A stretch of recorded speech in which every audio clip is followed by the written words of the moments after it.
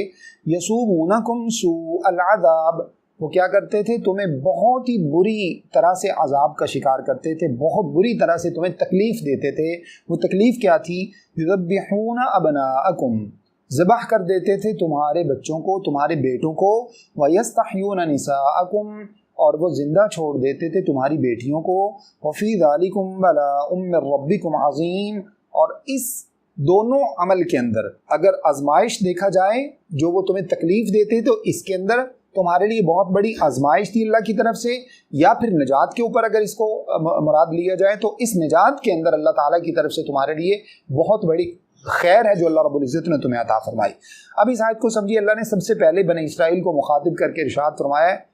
یہ سارے انعامات اللہ رب العزت بنی اسرائیل کو کیوں یاد کروا رہے ہیں؟ اس لیے کہ دیکھو تمہیں اتنا پروٹوکول دیا تھا لیکن تم نے اللہ رب العزت کی بات کو نہیں مانا, اس وجہ سے تمہیں اللہ رب العزت نے اس سزا سے محروم کر دیا ہے. اور ہمیں کیوں بتایا جا رہا ہے؟ دیکھو ان کو اتنے انعامات اللہ رب العزت نے دیے,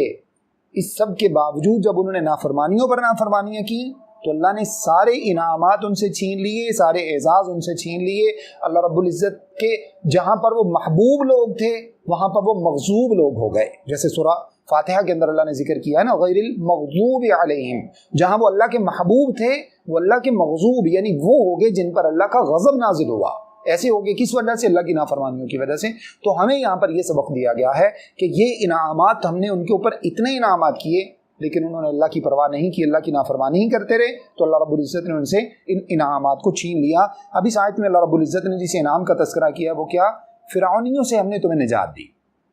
نجات کا تذکرہ ہم آگے جا کر بھی پڑھیں گے. نجات سے مراد خاص طور پر وہ نجات ہے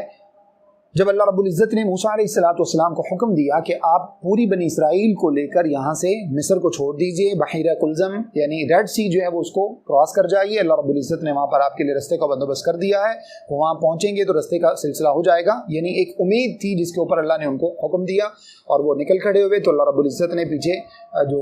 فرعونی لوگ تھے یہ سب بھی ان کے پیچھے بھاگے لیکن ان کو پکڑ نہ سکے کیونکہ اللہ رب العزت نے موسیٰ علیہ السلام کو حکم دیا کہ آپ اپنے عصا کو ریڈ سی کے کنارے پر ماریے. جب انہوں نے وہاں پر اس کو مارا اپنے عصا کو تو اللہ رب العزت نے وہاں پر رستہ بنا دیا جو خالص اللہ تعالیٰ کی طرف سے ایک معجزہ تھا. وہ سمندر کا مد و جزر نہیں تھا جیسا کہ کچھ لوگ جو ہے وہ عقل پرست لوگ یہ باور کروانے کی کوشش کرتے ہیں. اور پچھلے دنوں میں کسی سے سن رہا تھا, شاید کوئی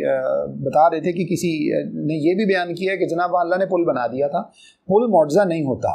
پل ایک مطلب ایسی مادی چیز ہے جو ہمیں نظر آتی ہے. معجزہ ہمیشہ اس چیز کو کہا جاتا ہے جو ما فوق الفطرت اسباب کے ذریعے سے ممکن ہو,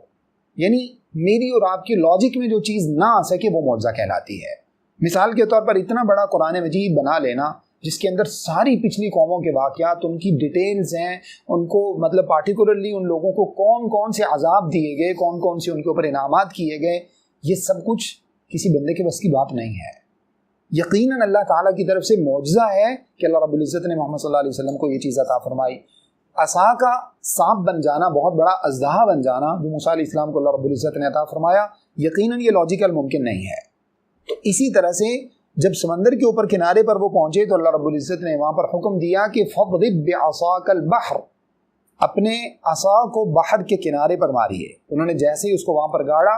فَانْفَلَقَا, اللہ فرماتے ہیں کہ دونوں پارٹ پانی کے, ایک پارٹ ادھر رک گیا دوسرا ادھر رک گیا, پانی جہاں تھا وہیں پر جامد ہو گیا, بیچ میں سے رستہ بنا اور وہ پوری کی پوری بنی اسرائیل کے لوگ وہاں سے موسیٰ علیہ السلام ان کو لے کر گزر گئے. اللہ نے نجات عطا فرمائی. اور پھر فرعونی اور ان کی ساری قوم وہاں پر جب داخل ہوئے تو اللہ رب العزت نے ان سب کو اس پانی کے اندر غرق فرما دیا, جس کا کئی جگہوں پر تفصیل سے تذکرہ موجود ہے, سورہ شعراء میں بھی, سورہ یونس میں بھی, دیگر صورتوں کے اندر بھی. تو یہ بنیادی نجات ہے جو اللہ تعالیٰ کی طرف سے بنی اسرائیل کے اوپر کتنا بڑا احسان ہے. اس کے بعد اللہ نے فرمایا دوسرا ایک عذاب وہ جو تمہیں دیتے تھے، جو تمہیں تکلیف میں ڈالتے تھے، وہ کیا تھا؟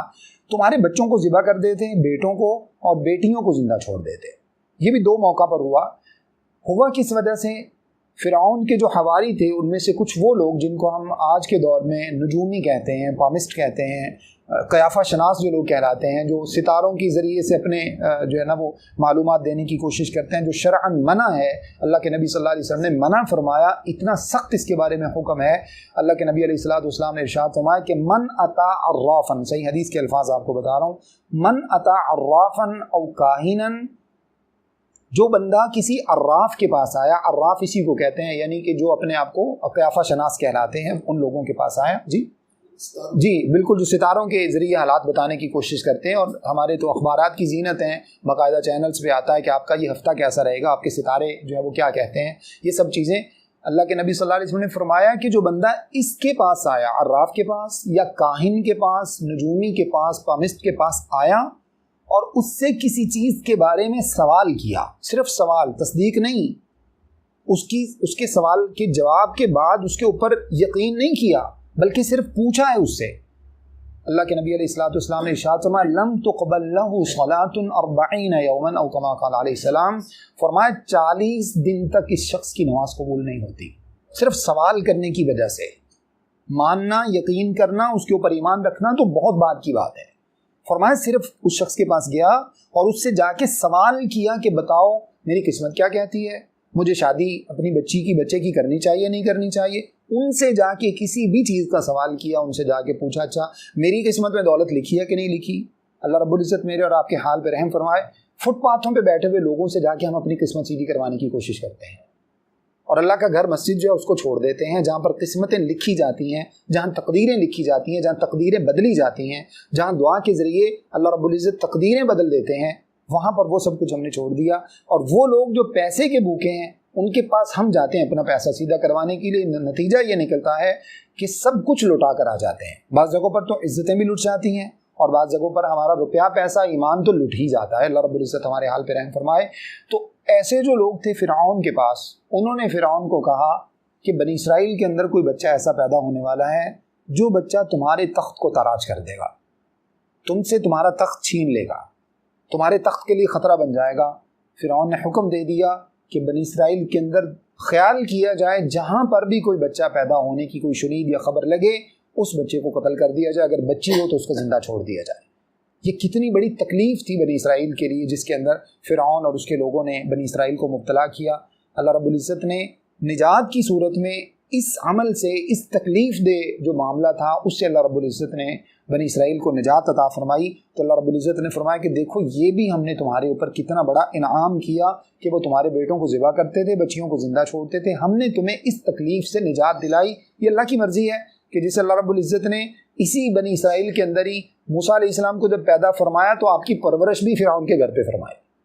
پرورش کا بندوبست بھی اس کے گھر پہ ہی کر دیا۔ وہ تو سوچ ہی نہیں سکتا، تو اس کا تو واقعی جو جس شخص کے پاس ایمان نہیں ہوتا وہ ان چیزوں کو سمجھنے سے عاری ہوتا ہے،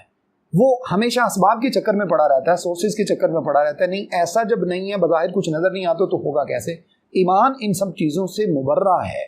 ایمان ان سب چیزوں سے اوپر کی بات ہے۔ اسی وجہ سے جب سارے سورسز ختم ہو جاتے ہیں، جب ڈاکٹرز نا امید ہو جاتے ہیں، تو اس کے بعد ہمیں وہ کیا کہتے ہیں؟ اب جا کے دعا کیجیے، کیونکہ ان کو بھی پتا ہے کہ اس سورس کے بعد یہ والا جو سورس ہے یہ کبھی اس کی امید نہیں ٹوٹتی، یہ آخر دم تک برقرار رہتا ہے۔ اور بیسیوں نہیں سینکڑوں واقعات مجھ سے زیادہ آپ لوگوں کے سامنے ہوں گے جن میں ڈاکٹرز نے جواب دے دیا اور اللہ رب العزت نے ان کی زندگی لکھی تھی، تو بیسیوں سال وہ لوگ ماشاءاللہ سے صحیح سلامت زندہ بھی رہے۔ کیوں؟ کیونکہ جہاں سورسز ختم ہو جاتے ہیں وہاں تقدیر شروع ہوتی ہے۔ ہم تقدیر کو اپنے معاملات کے اوپر جو ہے وہ پرکھنے کی کوشش کرتے ہیں۔ تو اللہ رب العزت نے موسیٰ علیہ السلام کو بہرحال پیدا فرمایا، فرعون کے تخت کو تاراج کروایا، اور اس کو جو ہے وہ موسیٰ علیہ السلام کے ذریعے فرعون اور اس کی قوم کو غرق فرمایا۔ تو اللہ رب العزت نے فرمایا کہ اس کے اندر تمہارے لیے دیکھو کتنی بڑی نشانی ہے، اللہ نے تمہیں نجات دے کر کتنی بڑی خیر تمہیں عطا فرمائی، اور اس سے پہلے تمہارے لیے کتنی بڑی آزمائش کی بات تھی۔ اللہ سے دعا ہے کہ جو کچھ میں نے آپ کے سامنے بیان کیا مجھے اور آپ سب کو سمجھنے، عمل کرنے اور آگے پہنچانے کی توفیق عطا فرمائیں۔ استغفر اللہ لی ولکم ولسائر المسلمین۔